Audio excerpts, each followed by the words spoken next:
Then the Soviet Union took all of them to a faraway island and trained them to become the hardest super soldiers, and also changed their minds so they always thought they were fighting enemies that did not even exist. Nana was one of these children, and he had a hidden power that was very strong, but because he hid it, he always had to put up with everyone's mocking and cruelty. Then a new transfer student came to the class, and a fat rude boy thought he was a new target and told him to show his secret power, but Kaya threatened to cut his arm off. Nanao had just reached his seat when a girl with bright pink hair came into the class, said her name was Nana, and said she could read people's minds, then told the boys to stop thinking dirty things about her. The last empty seat in the class was next to Nanao, and after class Nana came to him and asked if people bullied him because he was ugly, then said she wanted to be his friend. At that moment, Mogul came and smashed Nanao's face into the desk and told Nana not to stay with a weak, powerless loser like him. This was Nanao's life always, because since childhood, everyone kept away from him, thinking he was changed, and even his own father did not like that he was born. That is why Nanao promised himself he would never use his power again, but his father still sent him to that faraway island where everyone made fun of him for having no power. When he was going home, Nana was watching him from far away and then started following him, and told him she wanted to show him a place. Near a rock, Nana asked why he was hiding his power, so he lied and said he wanted to stay safe, because there was a rumor that enemies of humanity had entered the island. He was talking when a strong wind came, pushed Nana off the edge, and the rope hanging below also broke. At the same time, Koya was watching both of them and felt something was not right. Nanao saved Nanao, so Nana thanked him, but Nanao did not know that all of this was part of Nana's plan. Back at the dorm, Nana told him to become class representative because she thought he was different from others, but Nanao told her not to talk about being a leader because it reminded him of his father. Then Nana wondered why he hated his father, because from his mind, she felt that he actually respected his father. After these talks, Nanao found it disgusting that Nana knew everything about him without saying anything, so he told her to leave him alone. At night, he kept thinking about how his life had suddenly changed because he had never touched or talked to a girl before. Then the door knocked, and he was surprised that she came to the boys' dormitory, but Nana returned the watch he left in the cafeteria, and he understood that she spent the whole night looking for it to make him feel better. The next day, the duel for class representative was about to start, and Sia was up against Mogul. As the fight started, Sia stopped his attack and jumped, throwing ice spears at him, making scratches on his face. Then Mogul used his firepower and made his last fire, while Sia blocked it with a freezing storm. Even though the attacks reached inside Sia's defense wall, at the last moment he stuck Mogul's foot to the ground and stopped him. Everyone celebrated, so Nana congratulated him for becoming leader. But Koya kept staring at them and thought she was also a loose girl because she was so happy for another boy. On the other side, Mogul was not ready to accept his defeat and used his Giga Inferno on them. Nana was about to burn when Nanao remembered all the fear from his life, but he decided that his bastard father's thinking did not matter, and his power woke up. After the fire stopped, he apologized to Nana for not thanking her at night and told her that he had the power to cancel other mutants' powers. Seeing his power, Nana thought he was the strongest person alive, and then everyone accepted Nanao as their leader. At sunset, Nanao thanked Nanao for making him use his power, because he was always afraid that his power could kill someone, but now he understood that he could also save others. Then Nana asked him if his power could be used to stop her mind reading and if touching was his way. Then she held his hand and started to cry and said that for the first time in her life, the voices in her head were not screaming. Nanao thought maybe her life was also hard, so he wondered if she could guess his current thought, and Nana smiled and said she could. She always knew that Nanao was bullied because he pretended to read a book without turning the page, and she called him kind after seeing the cat scratch on his neck. Also, Nana guessed his relationship with his father from the wristwatch because it looked like a gift from someone who cared about him. But because Nanao forgot it, Nana understood that he had some anger in his heart against the person who gave the watch, and last night she teased him to confirm his hate for his father. At that moment, Nanao felt that Nanao was one of the enemies, but Nana said that actually she herself was an enemy of humanity and told him to erase himself from the world because she read that he killed more than 1 million people. 4 million years after nuclear wars, the first change happened in humans because of radiation, and thousands of children started to get strange powers that broke the rules of normal physics. The phone given by the agency, which had the number of murders done by these changed children, and the order to kill all of them. During training, Mogul wondered why Nanao disappeared after becoming leader, but Nana acted like she did not know anything. Then a stupid boy named Yuhei almost fell into the lake and screamed that he could not swim, so Seiya froze the whole pool, and Nana found it disgusting that such kids had world-ending power, and she became sure to kill all of them. At lunch, Mogul started to bully another boy and was about to punch him in the face when suddenly time changed. Somehow he fell on the floor, and Yuhei said that he hated people who made noise during meals the most. After seeing his power, Seiya explained that Yuhei could stop time, but Nana noticed something strange in the bully boy's tie. Then at lunch, Nana sat with him, and while eating meat, she felt like vomiting. She reminded him that he disliked noisy people, so Nana said he was swallowing his meat with even more noise. While looking at the table, Nana acted like she wanted his pickle fell in her mouth, and he dropped his glass of water. But at that moment, time changed and he was back in his place. He started breathing hard and said that his power was stopping time. Nana knew he was lying, so she asked what his real power was. Then, thinking she could read his mind anyway, he said he could change the past. But Nana already knew this, because he did not go that far just to clean every drop of water, and she knew he did not fix his classmate's tie after getting caught. He was the hardest mutation for Nana, and at that moment, Koya came and told him to go back in time and find out what happened to Nanao. This was Nana's biggest fear, but she was thinking what Kaya meant by disappearing, because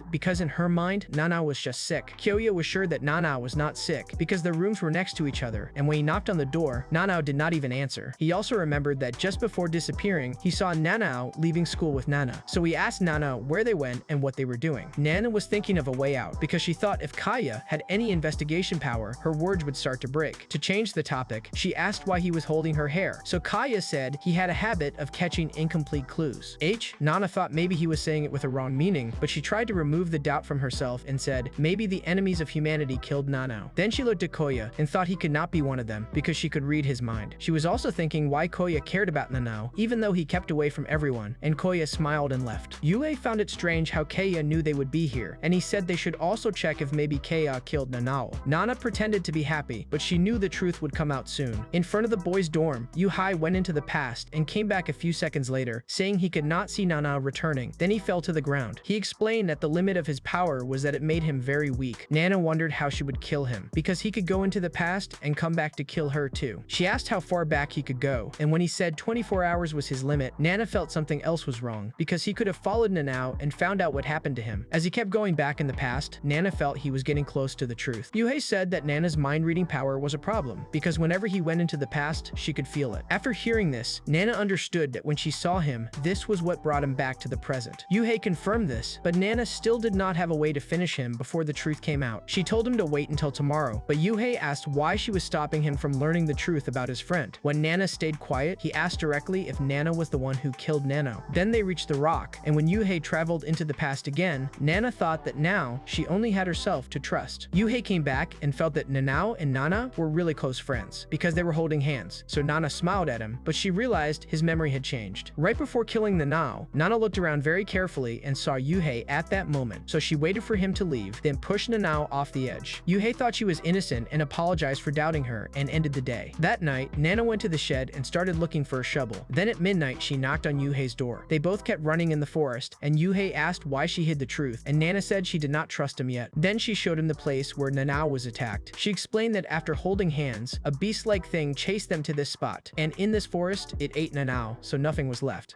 Nano could not do anything, but she thought maybe Yuhei could save him, because this was the place where he ended. Yuhei decided to find a way to change the past, but as soon as he went into the past, he did not come back. When Nana started to feel safe, she began to dig the ground and found a frozen pond below. The night before, the lake was not frozen, so knowing that Yuhei could not swim and time travel made him very tired, Nana was sure he would drown right away. Also, the next day, no one would see his body because Seiya would freeze the lake. With this plan, Nana stayed safe from Koya's investigation. That same night, Koya came back to the rock where Nanao died and jumped into the sea. The next morning, when Moguo and Saya were wondering how Yuhei suddenly disappeared, Nana realized that now everyone would start to think there was a serial killer among them. At that moment, Seiya took Nana aside and tried to flirt with her and said he wanted to spend time with her. Nana said maybe his girlfriend would not like it, and when Seiya asked how she knew about their relationship, Nana reminded him she could read minds. Then Koya came and said it was obvious, because both of them were wet only on one side, like they were under the same umbrella. Nana felt that Koya wanted to ruin her plans, and he also had seagrass on his head, so Nana told him to have lunch with her. Still, she did not stop and followed him the whole day. When he came back to the dorm, Nana went to his hut and saw Koya taking care of a stray cat. Nana thought he was smarter than he looked, so she decided to try meeting and knowing him again. This time, Kyoya told Nana to become his friend, and Nana started to wonder if he was doubting her. Kyoya invited her to his room, and then they both started playing a video game. Kyoya explained that he wanted to make new friends and asked Nana how she got close to people, because Nana had already become friends with Nanao and Yuhei in just a few days. Nana told him to act less scary, but she kept thinking why she could not figure out Kyoya's power. When Nana brought up the topic of investigating Nanao's disappearance, Koya explained that his sister also went missing after coming to this island, so by finding Nanao's killer, he also wanted a clue about his sister. That evening, when Nana was about to leave, Koya showed her Nanao's watch and asked if she had seen it before. Before Nana could say anything, Koya said they should go to the rock. When they reached there, Keo asked if Nana was with Nanao that night when he disappeared. Koya had also figured out that the watch was Nanao's because he found it under the rock, and he thought Nanao must have thrown it with his last strength so someone would find it. Nana tried to make up a story and said maybe he just fell by himself, but Kiyoya did not accept this and said he could have been pushed from the edge. Nana said maybe the enemies of humanity killed him, but Kiyoya did not agree and said if there was any beast or enemy, it would have finished him directly instead of pushing him from the rock. Nana realized that Koya was smarter than the other two she had killed before. Then Koya said he would report Nano's death to the school authorities. Nana said this news would make the students panic, but she could see that Koya had already made his decision. Then Nana asked him what his power was, because she was thinking after knowing his power, she would finish him too. Kiyoya did not agree and said if she really had a mind power, she should read it from his mind. That night, Nana was giving her report to the committee in her room, and she remembered her old requests. Before coming to the island, she had said she wanted to know all the young people's powers, because it would help her make a better plan to finish them. The committee told her that the powers of the talented ones often change during puberty, and even with old data, new powers could wake up. Nana understood that even the talent's powers had limits, so she had to find out Keia's power limit. The next day, Kei told the teacher that Nana was probably dead, and also showed his broken watch. The teacher was shocked to hear this, and Nana saw that the school staff was totally clueless and had no idea about the committee's real purpose. While leaving, Nana said that Nanao's cat was missing and might be hungry, with the goal of taking Koya back to his hut. But when Nana ran fast, Koya wondered why she was not even pretending to worry about Nanao's disappearance. At sunset, Kyoya went to the hut and started thinking if the enemies of humanity really existed. Nana thought that no one knew the secret of this island. The talented ones thought they were brought here to fight enemies, so it never came to their minds that there was a talentless person among them who was killing them, and Nana saw this as her biggest advantage. On the other side, Kyoya thought that a human was behind the disappearances, and if the goal was to kill them, he was sure the advantage was with that person. Inside the hut, he did not see the cat anywhere, but he still started to warm milk for it. At the same time, Nana was happy that her plan was working, because she had understood that Kyoya had no sense of smell, so he did not check things by smelling and wrote dates on vegetables. Then, as soon as Koya lit the stove, there was an explosion because of a gas leak. Nana was watching to see if his power would show, and she thought Koya had burned to death. She started to run away, pretending to call for help, but Kyoya grabbed her ankle and she fell. Kyoya asked how she was the first one to get there, and he also found it strange that she called his name, even though his body was burned so much it was hard to recognize. Nana saw that his wound was already healing. Kyoya told her he was sorry for doubting her because he thought his friend would never try to kill him, and he asked why she had that look on her face. Nana could read minds, but even she was surprised that Kyoya was not dying. Kyoya said that because they were friends, he would tell her one more thing. He was born unable to smell anything, but he said this was not his power's weakness. Koya said that every talent had a price, so he would put his weakness in the front part of his mind, and if Nana could really read minds, she would find out that weakness, no matter what. The next day at school, Mogu accused Koya of blowing up the hut on purpose, but Koya said that a killer tried to finish him, and that this same killer had also killed Nanao and Yuhei. Seiya found this believable, and said that since Nanao was nowhere to be seen, they should choose a new leader. Nana saw this as her chance, and thought that if she became the leader, Kyoya's attention could easily move away from her. They found a love letter in Michiru's locker. When one of them started to read it, Nana saw that the word idiot was hidden in the letter. Then Michiru saw Nana's wound and licked it with her tongue. Nana noticed that her wound healed, and the other girls told her to use her power less because it would make her die younger. When Nana checked her data, she found out that Michiru had killed more than 150,000 normal people, and she thought she had to finish her like the others. While going outside, Nana saw that Koya was following her, but he went away again. Later that day, Michiru was waiting for her secret admirer, but Nana came there and told her that such a person did not exist, and the letter was just written for a joke. After the truth came out, the girls ran away from there. At night, Nana fully understood Michiru's power, that she could only heal with her tongue, so Nana thought she could attack her in a place where her tongue could not reach. When Nana started to go to her room, she found out that Koya was standing outside. Nana asked him why he was hanging around outside her room, so Koya said he was trying to protect her from the killer. Nana understood that he was stopping her from going out to see if the murders would stop or not, so she went back to her room right away. A few minutes later, Kyoya saw that Nana had turned up the music very loud, so he started watching from the window and saw Nana running toward the other dorm. Soon, Nana went into Michiru's room and screamed that an enemy of humanity was standing by the window. At the same time, Kyoya heard Michiru scream and ran toward her room, thinking that Nana had found another victim to kill. But when he entered the room, he saw Nana injured, and Michiru was trying to heal her wound with her tongue. Koya asked how she got hurt, so Nana said she heard the killer's thoughts and came to save Michiru from being killed. Kyoya did not believe this, and thought why no one saw the killer, and why Nana did not ask him for help even though she knew he could not die. Nana thought her plan had worked, because she had shown herself as another victim of the killer's attack. She thought now she could not be seen as suspicious, but Kyoya still did not find her story right. The next day, he asked Nana what really happened, but Nana Nana repeated the same things. Koya thought her story was fake, and he realized that Nana jumped from the window, then hurt herself in Michiru's room on purpose so Michiru would heal her. At that time, other students also came, and Mogwo and Saya started fighting again about who should be the leader. To get everyone on her side, Nana started crying and said it was her fault that Nanao died, because she did not use her mind-reading power to find the enemy's place fast enough. Everyone felt sorry for her, so Michiru said Nana should be the new leader because she saved her from dying. Then everyone accepted her because they thought with her power, she would find the enemies before they attacked. But Kaiua saw the stitches on Nana's back and found this suspicious. After school, Nana told Michiru to make a record of everyone's powers because she would need it in an emergency. Michiru accepted her request and started the work. Then Kaiua came and apologized to Nana for doubting her, but while leaving, he thought that if the attack was by a beast, why would it use a needle-like sharp weapon, especially when everyone believed they had claws? He left, wishing her well, and Nana understood that he was just pretending to believe her. At night, Nana decided to prepare poisonous needles so she could finish everyone at once. But when she reached the dormitory, a new student arrived and said he wanted to talk to her. His name was Hatadaira, and he explained that his power was to see the future. Then he showed a picture and asked Nana why she planned to kill him. He said that he took this picture from the future, and when Nana did not answer, he said they should have dinner together. After a while, Hatadaira started kicking the cafeteria door and did not stop until they let them in. Inside, he ordered food and told Nana that his psychic pictures always came true. Then he showed another picture and said that spaghetti would fall on her. At that moment, a woman came with Nana's order, but Nana refused right away to change the future. But as the woman was leaving, she slipped on the floor and the spaghetti still fell on Nana. Hatadaira proudly said that she could not change the future, and then he asked why she wanted to finish him. Nana did not answer, so he showed another picture in which Nana was falling from the rock. He said that he took this picture on the day Nana transferred to the school, and he asked why she killed Nanao. At that moment, Nana understood that Hatadaira did not want to tell this to others, but wanted to use it to pressure her for his own benefit. Nana said she would agree to his demand, so he told her to become his girlfriend, because he had always been alone in his life. Then he took her to his dorm and said she should become his private massager and massage every part of his body. Nana tried to find out the limit of his power and asked if he had ever changed the result of his prediction, but he said it was totally impossible. He explained that in the picture he was not dead, and because this prediction was for the next night at 10 o'clock, every attempt to kill him before that would fail. He was sure that until this prediction came true, he would stay alive. Nana thought about finishing him right then, but she was afraid his predictions were really fixed. When Nana tried to leave, Hatadaira ordered her to come back and said that now she was his girl and they should move their relationship forward like other couples. Then he fainted. Nana looked at his camera and stayed awake all night while he slept. After some time, new pictures started to come out of the camera, and Nana found out that these were actually scenes from his dreams. Nana understood that Hatadaira had no control over which part of the future he saw. Because of this, Nana thought she could get an advantage, because he could not see everything in advance. But there was one picture she did not want anyone to see, so she put a fake picture to replace it, and then she decided she had to get rid of the rest of the pictures before he found them. In the morning when he woke up, he explained that every night he got 5 predictions, but there were only 4 pictures by his pillow. He thought Nana had hidden the last picture, so he started searching her clothes. When he found the picture, he saw that it showed Nana's own hanging, and he was happy that in the end, he would kill her. Then he told Nana to meet him at the shed at night so they could make the scene from the picture. But after he left, Nana turned his watch back so he would not know the right time. At night, Nana reached the shed first, but her needles fell under the table. Hatadaira came in, fully sure that he would finish Nana. When Nana tried to choke him, he removed the rope and punched her to the floor. Then he explained that he had already fixed his watch, and Nana could not kill him because his latest prediction said he would take Nana's life at 10 that night. Nana was under control, so he thought it was over, but when he tried to touch her, Nana grabbed his hand and he was paralyzed at that moment. Nana had stabbed him with her poisonous needle, and she said that his pictures really did show the future. Hatadaira started to wonder how everything turned upside down, so Nana explained that the last picture was fake, and she called him here on purpose because she knew he would feel safe and become careless. At that moment, Nana thought of showing the real picture, but at that moment, Kyuya and Michiru also came in. They started asking what happened, so Nana screamed at Michiru to save Hatadaira, saying it was an accident. But Koya did not believe her act, and he showed the picture they found in Hatadaira's room. Koya asked why Nana was with him, so Nana said Hatadaira took pictures of her while she was bathing and blackmailed her to become his girlfriend. Keiwaya thought maybe Nana tried to kill him for her freedom, but Nana said it could not be her, because there were no outside wounds on his body, and she said she saw enemies of humanity. Koya asked how these enemies could kill people without physical damage, so Michiru reminded him that they could kill their victims by cursing them. Still, Koya thought these enemies had very dangerous powers, and Nana smiled at him, because in that list there was also time travel, not dying, and seeing the future. When Nana tried to leave, Kyoya was still suspicious of her, but Nana's real goal was just to get the rest of the pictures from Hatadaira's room. She started looking around the room and was happy that no one had found the pictures yet. Then Koya came in after her, so Nana quietly put the pictures in her bag. Koya asked why she came to this room again, so Nana said she was packing her things. Koya started to think why she was still alive when the psychic picture said she should be dead. He also thought the picture was fake because the rope was wrapped 2 times. In murder cases, the rope is usually wrapped once because the victim tries to escape and the killer is wrapping the rope, so wrapping it 2 times is difficult. Kyoya gave the picture back to her and started to think why Nana made her own picture. Then he understood that Nana wanted Hatadaira to think that fate was on his side and he should not be careful. After Nana left, Kyoya thought something big happened between them, and he wished he had come earlier so he could find clues in the room. Nana went to her room, and when she checked the pictures again, she found that one picture was missing, and she understood that it must have stayed on Hatadaira's body. At the same time, Michiru was trying to heal Hatadaira with her power, but when she felt he was dead, she remembered that her power could not bring back the dead. The picture was of Nanao falling from the rock, but Michiru could not understand it. At that moment, Nana came and asked what she was holding. Michiru asked Nana what the picture was, so Nana took it and said it looked like Hatadaira did not even have the power to see the future,